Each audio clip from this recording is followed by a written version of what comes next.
Welcome back everybody to the channel.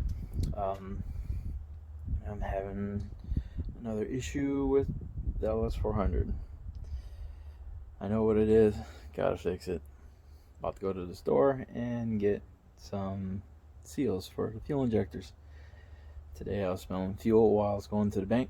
Came back to the house, popped the hood, started looking. I have an injector leaking. So we're gonna go get these seals from AutoZone because I got them, and I gotta change this injector seal. What joy! This car does not like these seals because this is probably gonna be my 4th time doing it on this car. I always put new ones on there when it starts leaking, and then most of them are brand new anyways, but gotta change them again. But I'm gonna show you all the process of changing the fuel injector seals, and hope y'all enjoy this video. If you like what you see, like my video, subscribe to my channel, and here we go. Yeah, big time change. I know it is. It's just I've been working on the car.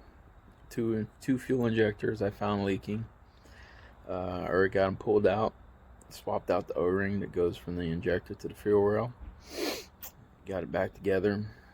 Now all I got left to do is put the upper plenum on the intake manifold on. I'm going to show you which one was acting up. This is one of my old fuel injectors. That little O-ring right there on the top is the one that was leaking. And it's crazy is this one's firm and stiff. Feels good. The two I changed, and the crazy thing is they were brand new. They were soft and loose. Don't know what caused it. But this is what the motor looks like with the upper plenum off. The ones that were leaking was this one underneath the fuel pressure regulator, and that one right there under the other fuel pressure regulator. Pretty crazy how that happens. But yep, that's the lower intake plenum. Over here is my upper intake plenum. So what fun. Get it back together, and I'll show y'all how it sounds, how it's running. We're gonna put the upper plenum on and plug all the plugs back in and sensors back on, vacuum lines back on, EGR tube back on. It's a job, but it's not too bad. Had something happen, something came up earlier today, so I wasn't able to get it done during the daylight, but I am getting it done now. So I'll get back with you. Alright, I'm about to put this intake manifold back on. Had to put that fuel cold start injector line back on. I keep on doing it wrong. Yes, I got a zip tie holding it on because every plug on this thing is brittle. But put the cold start injector line on. Always undo it from over here.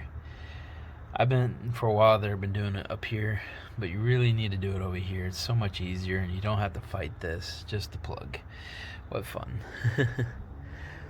But yeah, that's what I just got done doing, putting that line on. Now we're gonna go ahead and start putting this intake manifold on the motor. All right, intake plenum bolts are in. You always start, it doesn't matter which one in the center, but you always start in the center. Go here, here, here, here, and then you go here, here, here, here, here. You know, you get the idea. You need to do all that to get a good even surface, and you know, get everything clamped down pretty good. They're supposed to be torqued, but I just do them until they feel tight. Now what's left is plugging in vacuum lines and putting my coder intake and strut bar back on. We should be good to go. Oh, throttle cables. We gotta do throttle cables. That is a big one. It's not hard to do. It's just gotta put them back on so I can drive. So I'll get back with you, everyone. It's back together. Everything's back on except for about 3 covers, so that way I can see the injectors while the car's running. We're about to give it a spin over and see if we got any leaks. Shouldn't have no leaks. I'm praying we don't. Let's give this thing a try. Now, if you know anything about these cars, the fuel pump doesn't turn on unless the motor's rotating. And if the motor ain't rotating, the fuel pump ain't working. You can turn your key on as many times as you want. It's not going to work. There it goes. Just give it a minute to work all the air out the system.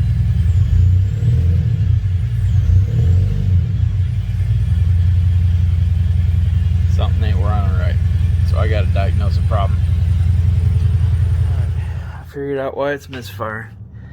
Down here, you got a coil wire. And I don't know if you can see it in this wire. Yeah, right there. That coil wire right there is not in its hole. So I got to pull this cover back off and put that coil wire back where it belongs.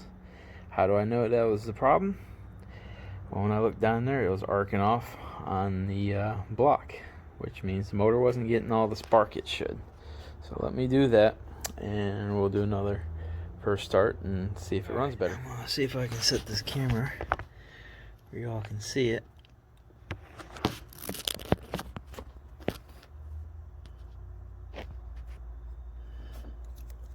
And I'm gonna pull this cover up. Oh, come on.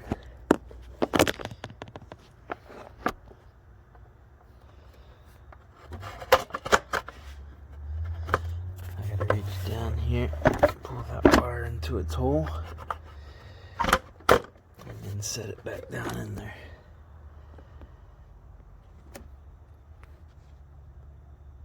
There we go. Now it's further up. It's in its hole now. There's a hole right here in the cover. That wire's sitting in now. Should be good to go on that. Alright, everyone. We fixed the fuel leak problem. No injectors leaking, thank goodness, but I started smelling fuel. So I started looking, and the return pressure regulator on this motor, apparently I didn't have the bolt tight enough. So while the motor was running, I took my wrench or ratchet, stuck it on there, and started torquing on it more until it stopped leaking. So I'm at. Look down here, I got my ratchet still on it. See that booger right there?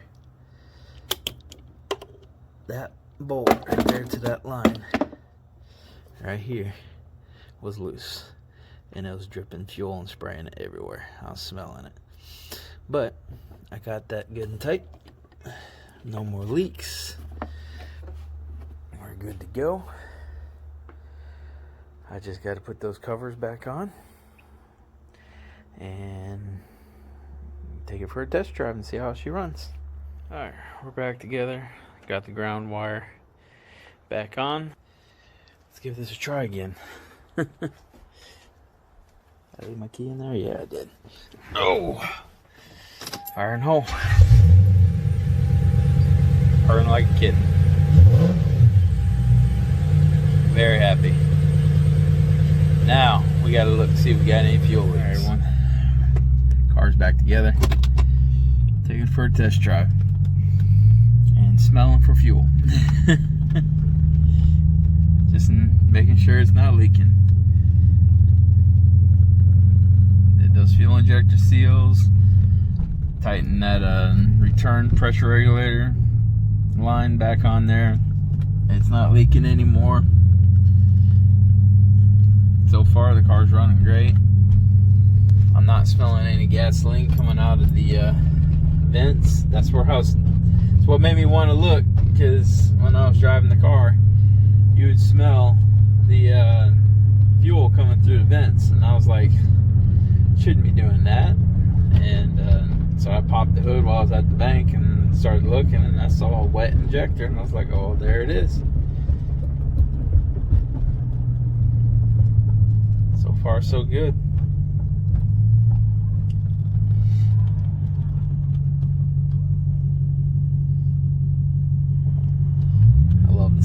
car.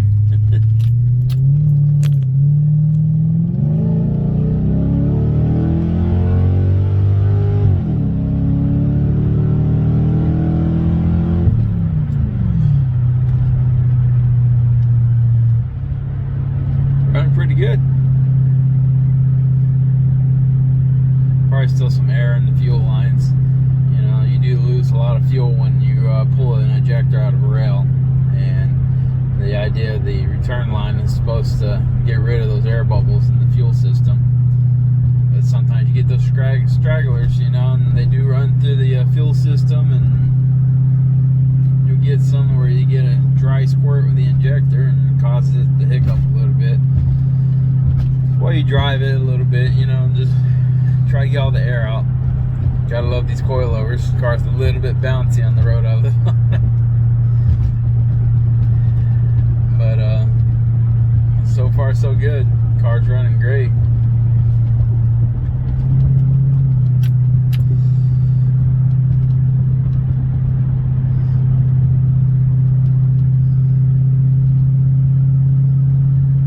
Gotta watch my speed. Sometimes a police officer likes to hide up here, or not really hiding, he's out in the open, but he's got a pitch black police car, and at nighttime you won't know you're on him until you're on him. So gotta love it.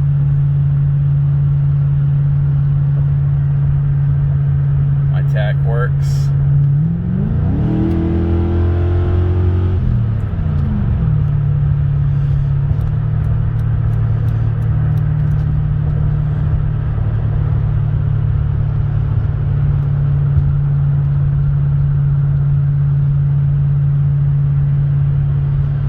My speedometer, it don't work either. I'm doing roughly around 55, 60, and it says I'm doing 20.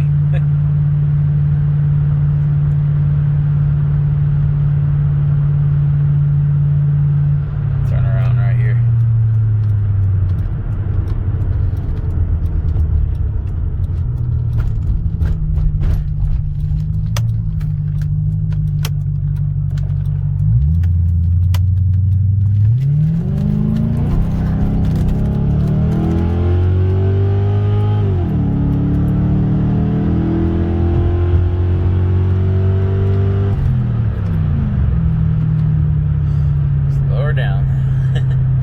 Usually in second gear at that high RPM, we're running close to 70, if not over 70 miles an hour.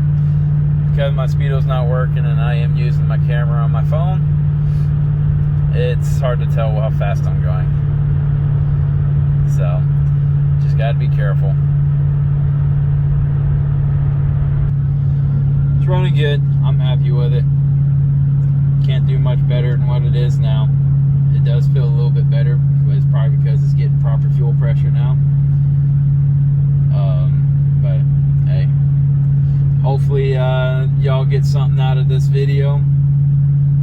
For my friends with the LS400s and anybody with a 1UZ FE motor, keep an eye out on those injectors. I know my car, I don't know what it is. And I get my parts from the local parts store, especially the seals. And at least, if not every 6 months, if not once a year, I'm changing those injector seals. I don't know why it does it all the time, but we got it fixed now. Hopefully we'll be good for a while now. And if you like what you see, like my video, subscribe to my channel. God bless. Y'all have a good night.